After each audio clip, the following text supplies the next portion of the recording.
Hello. Let's get started. Bobby Lashley is on everybody's tongue. Now, you see the picture I made, okay? I put that together. Just to really quickly give you reference, because you're going to be like, what the fuck am I looking at?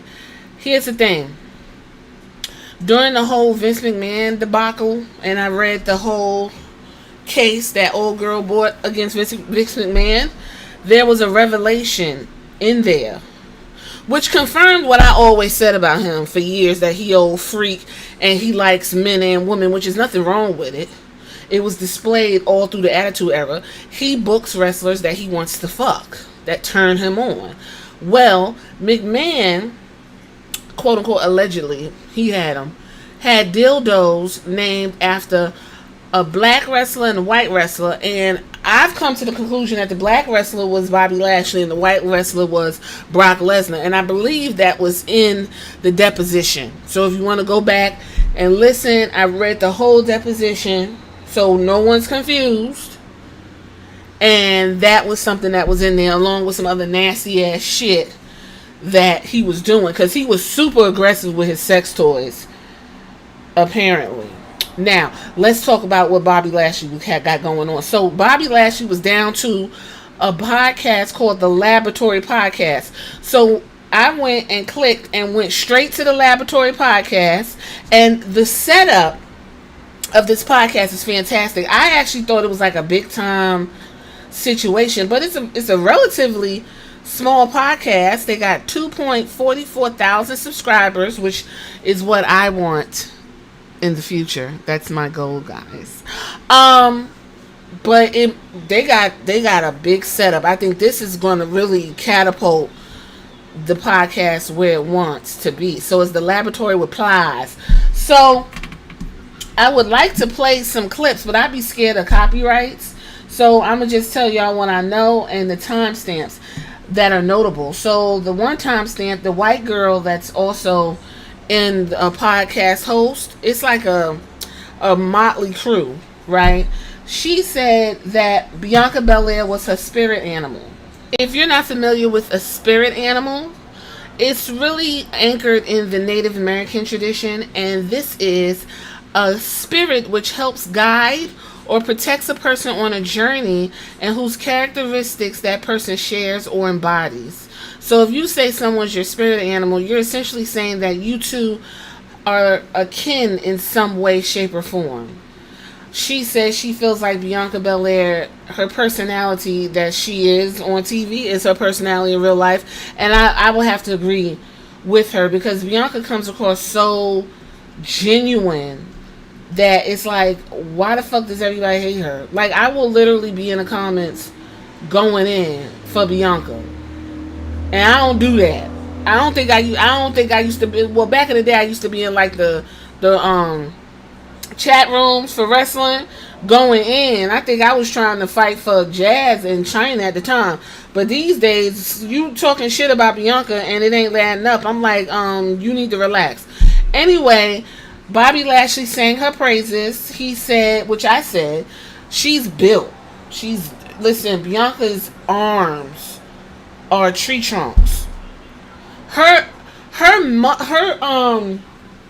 inches on her bicep, although Jade is more defined and chiseled, Bianca's bicep is bigger than Jade's. If you ever see them do their pose at the end, Bianca is built like, she looks like and then the way she be swinging her arms, it look like she fucking people up. Anyway, I love Bianca. Y'all already know that.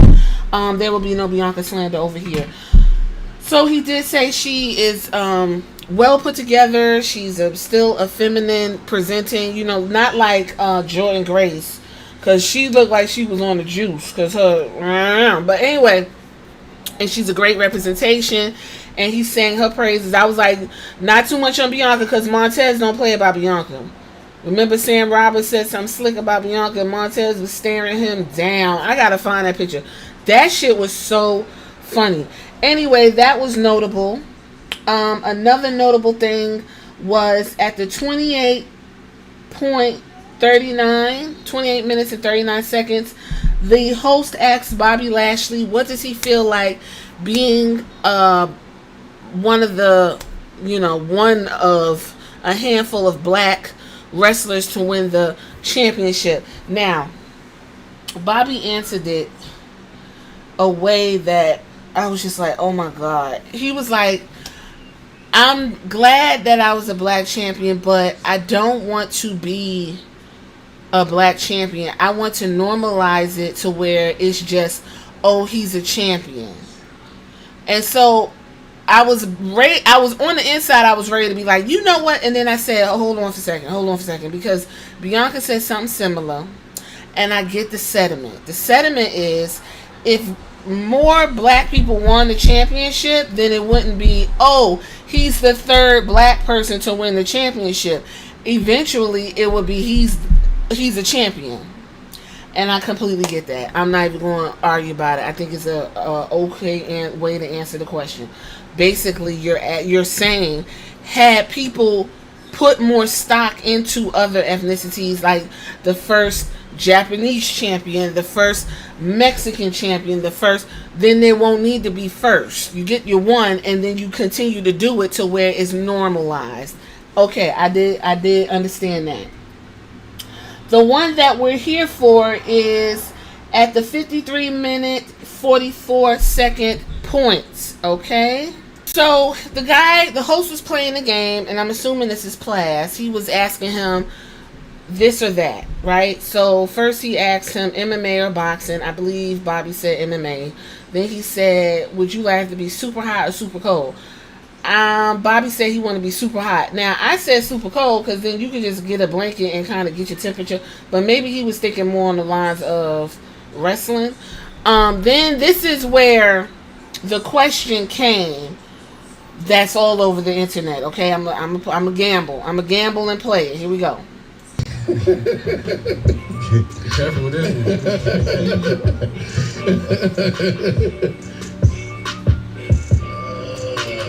You can say Bob. All right, I give you Bob. I like that debate. All right. They're two different. It's comparing apples to oranges, in my opinion. Prince or Michael Jackson? Triple H or Vince McMahon? I guess if I say the wrong thing right now. Okay, I don't want to go too far. Now I remember I'm not a pro at this podcasting thing, and what you heard, I forgot what he chose. Anyway, we got to where I needed you to be, which was the reason why Triple H or Vince McMahon came up. And Bobby Lashley's answer to that was, if I say the wrong thing right now, like he said, I'm going to go ahead and I'm going to answer it. I ain't scared. He said, I had a connection with Vince. Vince understood me. Vince was big on the show. He looked at people that were stars. He saw that in me. There were a lot of nuggets that Vince would give me throughout my career and tell me different things. Vince looked at me like, I can tell Bobby works his ass off. I can send him anywhere around the country to represent the brand. He looked at me like a star. I like Vince. I haven't really had too much of a connection with Hunter. Hunter has his guys. I've tried to, but we haven't really worked enough together to get to know each other.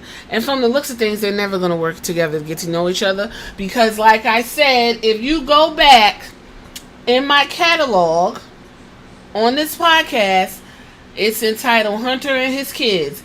And unfortunately, we are suffering through Hunter and his kids right the fuck now. That would be Dickface, Johnny Gargano, what's his name? Tommaso Ciampa, fucking goofy ass old girl, and the Poison Pixie. I don't even fucking know their names. If they're not on TV, I don't fucking know I don't even know their names. Jeez Louise. Fucking Kaden Carter and Katana Chance. We got Zoe Starks.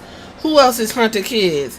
Y'all know who Hunter Kids is. They ain't got no kind of charisma, no it. He just steady pushing them because he had them in NXT. He had Bianca in NXT. He didn't even put the NXT belt on Bianca, and I ain't gonna forget that because I ain't even understand it. She should have won that when she double KO'd the Kabuki Warriors at the time. Io Sky is another Triple H kid. Bronson Reed.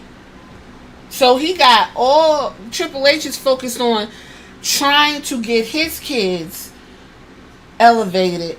And it's almost as if he skipped over a whole group of guys.